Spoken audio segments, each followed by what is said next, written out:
This morning, you got out of bed. And if you're like me, you didn't just jump out of bed. You probably took one single step.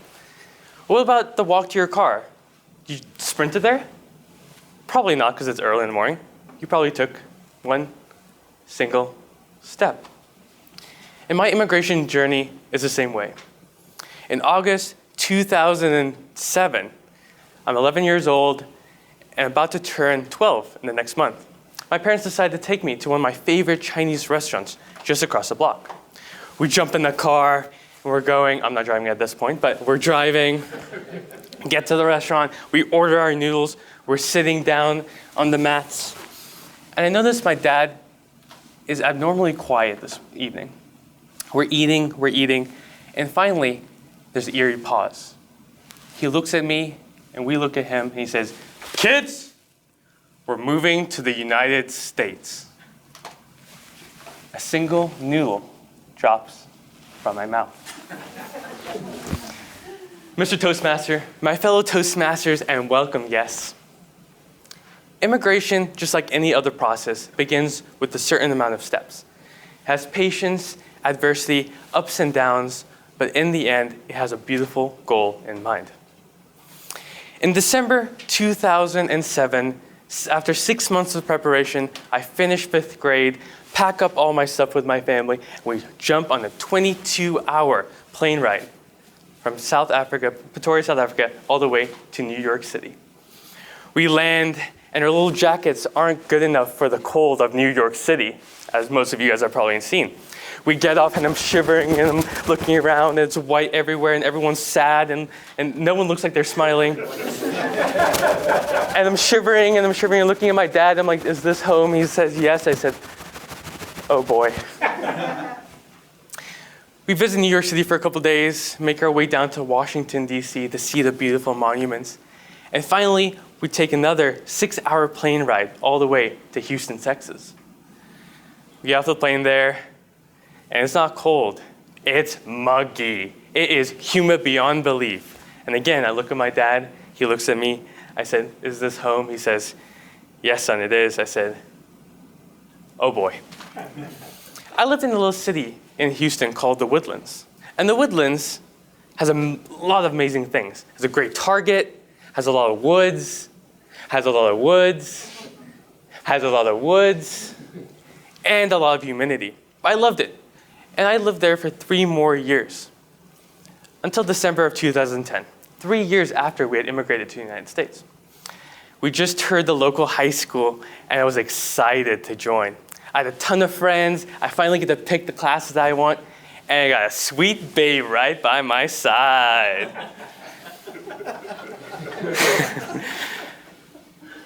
Again, my parents take us to my favorite Chinese restaurant just down the street. But this time, it's a Panda Express, and we didn't sit on the ground for this one. And we're sitting there, we ordered our noodles, and we begin to eat. Again, there's an eerie silence. And we look at my dad, and my dad looks at us, and he says, "Kids, we're moving to Phoenix." Again, single noodle drops down my face. We decided to make this journey after we graduated from 8th grade, which happens to be one of the warmest times in Phoenix, which is July. So in July of 2011, we hop in the car, we drive cross country, and make our way here. We get outside of the car, and I look at my dad, and he looks at me, this time with sweat pouring down my face, and he says, "Is this home?" And he says, "Yes, it is." Oh boy. But the immigration process doesn't stop there. For the last 4 years, we had been on works visas, which are only good for 2 years. The point of moving to Phoenix was another step into the immigration process, because my dad's company would sponsor our green cards if we made the relocation here to Phoenix. And that's what we did. This was step number 2 on the long journey to becoming U.S. citizens. Finally, in 2013, we get this nice little bluish green card in the mail that says green card. And for those of you who haven't seen it, it's more blue than green. We're ecstatic because I can finally work. The day after that, I get my first job. It's amazing. I'm loving it. And I looked at my dad and said, when can we become citizens? Because at this time, I'm obsessed with America. And he says, 5 more years. I said, oh no. Because 5 more years would mean that junior year would go by, senior year would go by, freshman, sophomore, and junior year in college would all go by without having my citizenship yet. I was like, okay, we can be patient. This is just one more step into the process of becoming citizens.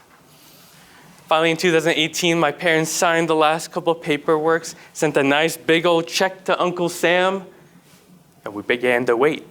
And with the current situation, we had 18 more months before we hear back from the US government. Yay, 18 more months.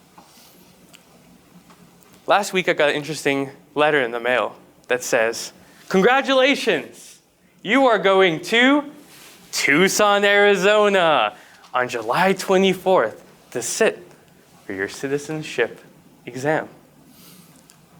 My fellow Toastmasters, that is the day we've been waiting for. This is a 12-year journey into the making. But it didn't start with me. It started with the sacrifice of my parents back in the Chinese restaurant in Pretoria, South Africa in 2007. They laid the foundation to take 1 step, 2 steps, 3 steps, all the way up to the point where next month I will be ecstatic to take this test to become a member of this fantastic country. But when one door closes, another door opens.